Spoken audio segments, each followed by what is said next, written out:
भाजपा के राष्ट्रीय मीडिया प्रभारी और राज्यसभा सांसद अनिल बलूनी ने उत्तराखंड के लिए एक और बड़ी पहल की है। अनिल बलूनी ने केंद्रीय विदेश मंत्री एस जयशंकर से मुलाकात कर लिपुलेख से कैलाश मानसरोवर यात्रा विधिवत रूप से शुरू करने की अपील की है, क्योंकि अभी तक सीमित संख्या में करीब 1100 श्रद्धालु ही हर साल इस यात्रा को कर पाते हैं। बलूनी ने कहा कि मेरी कोशिश है कि पंतनगर और नैनी सैनी हवाई अड्डों का विस्तार किया जाए। उन्होंने कहा कि पंतनगर से लिपुलेख तक ऑल वेदर रोड का निर्माण कर हम इस पवित्र यात्रा को सुगम और विराट स्वरूप देकर राज्य के पर्यटन और आर्थिकी का कायाकल्प कर सकते हैं। तो कैलाश मानसरोवर यात्रा के लिए बलूनी की मुहिम है। पंतनगर और नैनी सैनी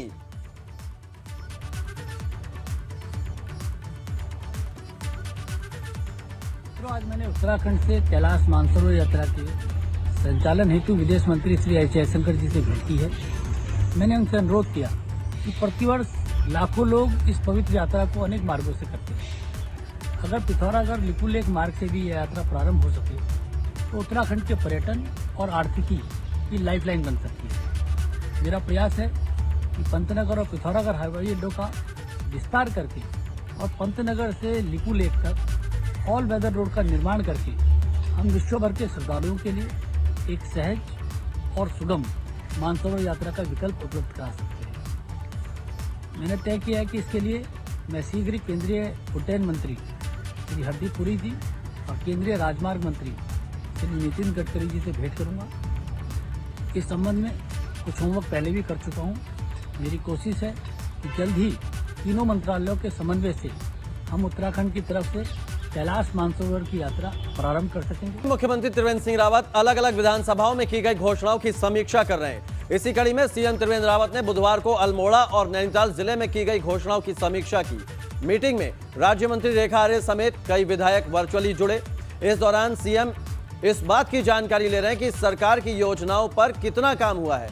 मीटिंग के दौरान सीएम ने कहा कि पहाड़ी इलाकों में पार्किंग की समस्या आ रही है, जिसके लिए डीएम को रास्ता निकालने के निर्देश दिए गए हैं।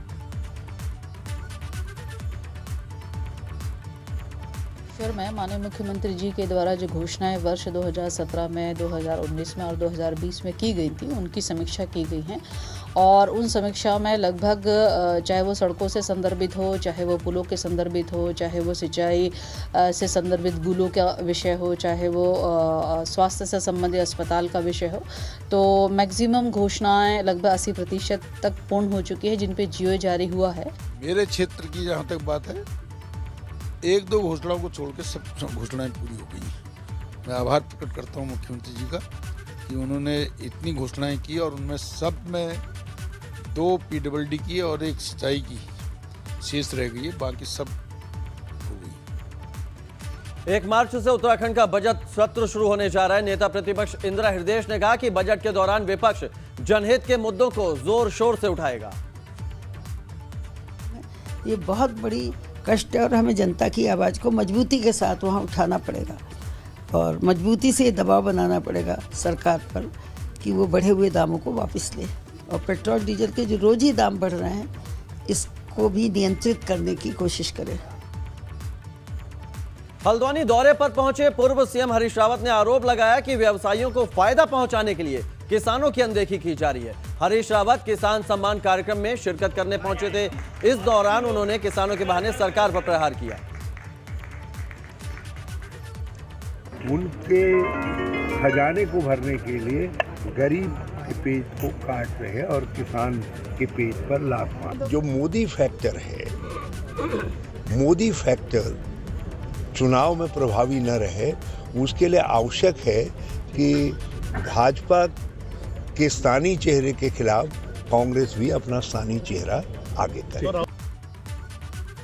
टिहरी में लेक फेस्टिवल का समापन हो गया है। 2 दिन तक चले इस महोत्सव का मकसद झील के आसपास के क्षेत्र को पर्यटन हब के तौर पर विकसित करना है। झील में मौजूदा समय में बोटिंग के लिए 100 नाव चल रही हैं। सरकार ने भविष्य में इनकी संख्या 4 गुना करने का लक्ष्य रखा है। एबीपी गंगा के लिए टिहरी से अंकित मित्तल की रिपोर्ट।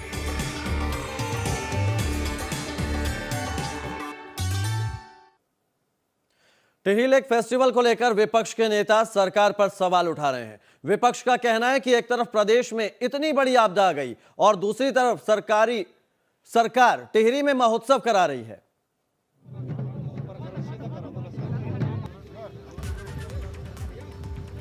जो आपदा है वो बहुत ही हृदय विदारक है और इस हादसे में लगभग 231 के आसपास लोग अपनी जान जो है गंवा बैठे हैं। हम समझते थे कि सरकार संवेदनशील जो है रहेगी और जो चमोली की आपदा है उसके प्रति जो है प्रदेश मतानुसार कृत करेगी, लेकिन जिस तरीके से टिहरी महोत्सव का आयोजन किया गया, मैं समझता हूँ कि ऐसा लगता है कि सरकार की संवेदनाएं जो है समाप्त हो चुकी हैं। समय तो महोत्सव का समय ही नहीं है। ये महोत्सव का समय जिसके घर के लोग अब भी लापता हैं, जिसके घर एक कमाने वाला है और लोग निराशा में बैठे हुए या मिलने की उम्मीद में अब तक बैठे हुए थे, पर शब मिल रहे हैं, बहुतों के तो शब भी नहीं मिले।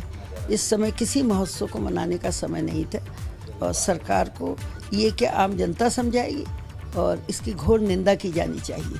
महोत्सव शब्द ही अपने आप में हर्ष उल्लास मेला है एक तरीके से, तो किस अवसर पर महोत्सव उल्लास किया जाना चाहिए, उसके लिए मुफीद समय कौन सा है, ये टाइमिंग का होता है।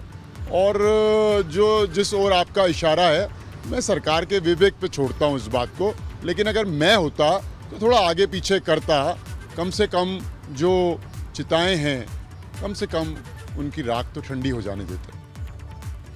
विपक्ष के अपने आरोप हैं, लेकिन सीएम का कहना है कि सरकार ने यह फैसला लोगों की भावनाओं को सम्मान करते हुए लिया है। विचार किया कि हम आपदा से भी लड़ेंगे और आगे भी बढ़ेंगे, और यहाँ पर तमाम जो रंगारंग कार्यक्रम थे, ये तय हुआ कि इसको हम सादगी से हम इसको मनाएंगे।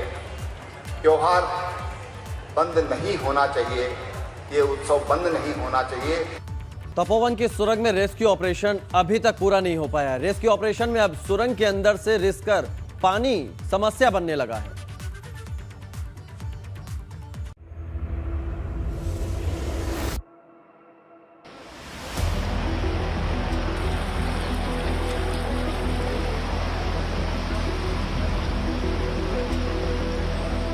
तपोवन में एनटीपीसी की इस टनल ने 10 दिनों से राहत बचाव टीमों को टेंशन दी हुई है।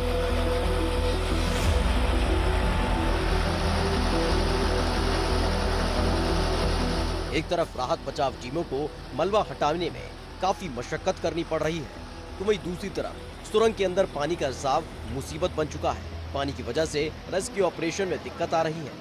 इस समय अगर हम ताज़ा अपडेट बताएं आपको, तो जो इसके टनल के पीछे है वहाँ भी पंप लगा करके उसको पानी बाहर निकालने की कोशिश की जा रही है, क्योंकि वो ज़्यादा मड है, तो वहाँ पर एक दूसरा पंप लगा कर सेटल करके पानी दे के उसको घोल करके पानी बाहर निकालने की प्रयास किया जा रहा है वहाँ से। और टनल के अंदर से तो पंप लगा करके पानी बाहर निकल रहा है। उससे कोशिश यही की जा रही है कि पानी निकले बाहर, तो फिर मशीन अंदर भेजे और फिर जो मलबा है उसका बाहर लेके आए।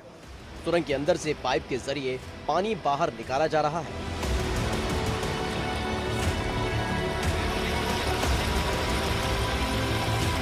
मगर परेशानी इस बात की है कि जितना पानी निकालते हैं, कुछ ही देर बाद फिर से उतने ही पानी का रिसाव हो जाता है, जिस वजह से रेस्क्यू टीमों की मुश्किलें बढ़ चुकी हैं। दिक्कतें तो हैं अंदर, क्योंकि जितना ही उसको पानी बाहर निकालें तो उतना ही पानी टनल में और आ जा रहा है। तो उसका एक यही सोल्यूशन है कि पंप लगा रखा है, पानी को बाहर कर दे रहे हैं। जैसे ही मड मिलता है तो फिर हम मशीनें भेज करके मलबा उसको बाहर लेके आ जाएंगे। 7 फरवरी की आपदा के दौरान इस सुरंग के अंदर काफी मात्रा में मलबा भर गया था। आपदा के अगले ही दिन से रेस्क्यू टीमों ने अभियान शुरू कर दिया था। सुरंग के अंदर अभी तक काफी मलबा हटाया भी जा चुका है। इस दौरान टनल से कई शव भी बरामद हुए हैं, लेकिन अभी भी काफी मलबा हटाना बाकी है, जिसके बाद ही सुरंग में फंसे लोगों को लेकर स्थिति साफ होगी। एबीपी गंगा के लिए तपोवन से अजीत सिंह राठी की रिपोर्ट।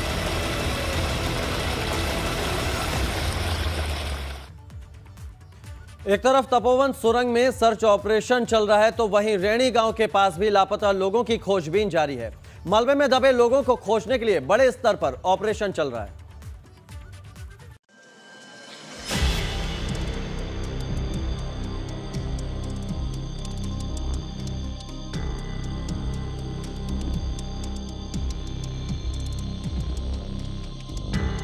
चमोली में आई आपदा के 10 दिन बाद भी सर्च ऑपरेशन पूरा नहीं हो पाया है।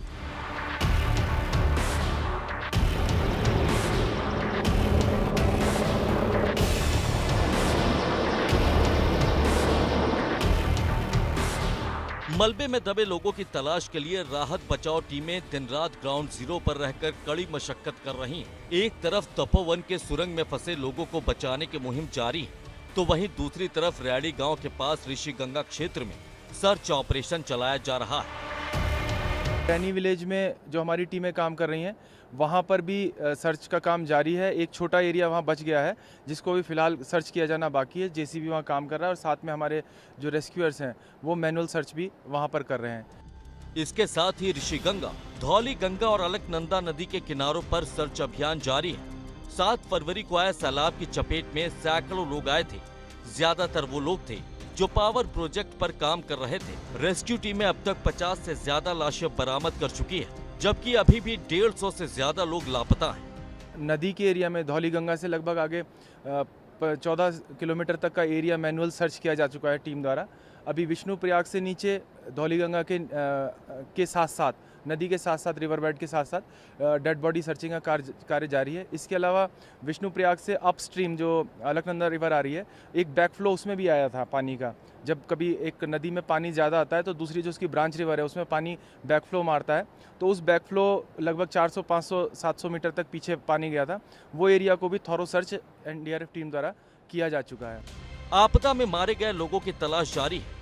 इस बीच कांग्रेस मांग कर रही कि मृतकों और आश्रितों को सरकार को नौकरी देनी चाहिए।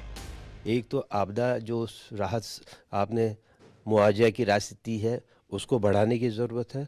दूसरा, जो आपने घोषित 204 लोगों को कहा है कि ये इस आपदा के शिकार हुई है, उनके परिवार को, हर परिवार को कम से कम एक रोज़गार को सुनिश्चित करना होगा। चाहे राज्य सरकार करे, भारत सरकार करे, या जो कंपनियां वहाँ पर काम करते उनके माध्यम से करे, उन परिवारों के बारे में भी हमको सोचना पड़ेगा। राहत बचाव दलों के सामने सर्च ऑपरेशन में सबसे बड़ी दिक्कत वो मलबा बन रहा है जो सैलाब के साथ बहकर आया था। मलबा इस कदर जमा है कि उसके अंदर किसी को खोजना बेहद मुश्किल है। एबीपी गंगा के लिए देहरादून से विनोद कुमार की रिपोर्ट। तो एक और रैनी गांव में रेस्क्यू ऑपरेशन चल रहा है। दूसरी ओर रैनी गांव में ही ऊपर बनी झील की रेगुलर मॉनिटरिंग की जाएगी। झील की निगरानी के लिए मॉनिटरिंग टीम बनी है और झील से खतरा होने पर फौरन अलार्म बज जाएगा। तो रैनी गांव से ऊपर जो झील बनी है उसकी मॉनिटरिंग की जाएगी। झील की निगरानी के लिए मॉनिटरिंग सिस्टम बनाया गया है। में भी हमें पता चला जो झील बनी है रैनी के ऊपर 4200 मीटर की हाइट पे, यानी 14,000 फुट, उसमें पानी पहले एक कॉर्नर से आ रहा था। आज की जो सैटेलाइट पिक्चर्स है उसमें तीन जगह से पानी आ रहा है। तो मेरे ख्याल से उसका खतरा और कम हो गया। फिर भी हमने वहाँ पूरा अर्ली वार्निंग सिस्टम इस्टेब्लिश किया हुआ है। अगर कोई बात आएगी तो जल्दी सायरन। कुंभ को लेकर 19 फरवरी को देहरादून में अहम बैठक होने जा रही है। यह मीटिंग पुलिस मुख्यालय पर होगी जिसमें कई राज्यों के पुलिस अधिकारी शामिल होंगे। बैठक में यूपी, पंजाब और हरियाणा के पुलिस अधिकारी शामिल होंगे। तो काफी अहम बैठक है, कई राज्यों के पुलिस अधिकारी इसमें शामिल होंगे। 1 अप्रैल से 30 अप्रैल तक महाकुंभ होगा हरिद्वार में। कुंभ हमारे लिए सबसे पहले भीड़ की दृष्टि से चुनौतीपूर्ण रहता है। दूसरा, ट्रैफिक प्रबंधन भी बड़ा महत्वपूर्ण होता है। जब लाखों गाड़ियां आती हैं तो ट्रैफिक पार्किंग इश्यूज बड़े होते हैं। और फिर कहीं ना कहीं सैबोटाज एंगल भी जुड़ जाता है, इतनी बड़ी भीड़ जहाँ इकट्ठा होती है। तो उन सब के दृष्टिगत हमारी तैयारियां हैं। इसीलिए हमने इंटरस्टेट बैठक बुलाई है 19 तारीख को पुलिस मुख्यालय में। इसमें यूपी, हरियाणा, पंजाब, हिमाचल, दिल्ली, ये सब राज्यों के पुलिस अधिकारीगण आएंगे और उनसे भी इन सभी जो बिंदु हैं, जो कुंभ के पुलिस प्रबंधन वाले जो बिंदु हैं, इन सब पर उनसे चर्चा होगी। उच्च शिक्षा राज्य मंत्री धन सिंह रावत ने श्रीनगर में बहुउद्देशीय स्टेडियम के लिए भूमि पूजन किया। इस स्टेडियम का निर्माण 4 करोड़ रुपए की लागत से किया जाएगा। धन सिंह रावत का कहना है कि 6 महीने के भीतर स्टेडियम तैयार करने के निर्देश दिए गए हैं। तो वहीं धन सिंह रावत ने 1.5 करोड़ रुपए की लागत से शहर में होने वाले विकास कामों की शुरुआत की। धन सिंह रावत का कहना है कि पानी की समस्या को देखते हुए श्रीनगर विधानसभा में हर परिवार को हर महीने 10,000 लीटर पानी फ्री दिया जाएगा। और मैं कह सकता हूँ कि रुड़की सिविल लाइंस पुलिस ने एटीएम उखाड़ने के मामले में 3 आरोपियों को गिरफ्तार किया है। 16 जनवरी की रात एसबीआई के एटीएम को उखाड़ने की कोशिश की गई थी। गश्त के दौरान पुलिस टीम को देखकर आरोपियों ने पुलिस पर फायरिंग भी की थी, जिसमें एक आरोपी पकड़ा भी गया था और बाकी मौके से फरार हो गए थे। पुलिस के मुताबिक पकड़े गए तीनों आरोपी हरियाणा और दिल्ली के रहने वाले हैं। आरोपी उत्तराखंड सहित दूसरे राज्यों में एटीएम मशीनें तोड़ने की वारदात को अंजाम दिया करते थे।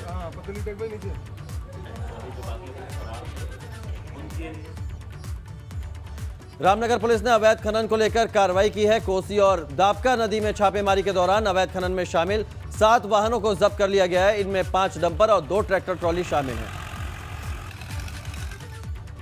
पौड़ी के जंगल में सर्दी के मौसम में आगजनी की घटनाएं रुक नहीं पाई। इन सब के बीच वन विभाग के अफसर ग्राउंड जीरो पर जाने की बजाय छुट्टियां मना रहे हैं। इस पर डीएम का कहना है कि मुख्यालय छोड़ने से पहले उच्च अधिकारियों से परमिशन लेना जरूरी है। डीएम का कहना है कि अगर छुट्टी लेने के लिए कोई ठोस वजह नहीं मिली तो ऐसे कर्मचारियों के खिलाफ कार्रवाई की जाएगी।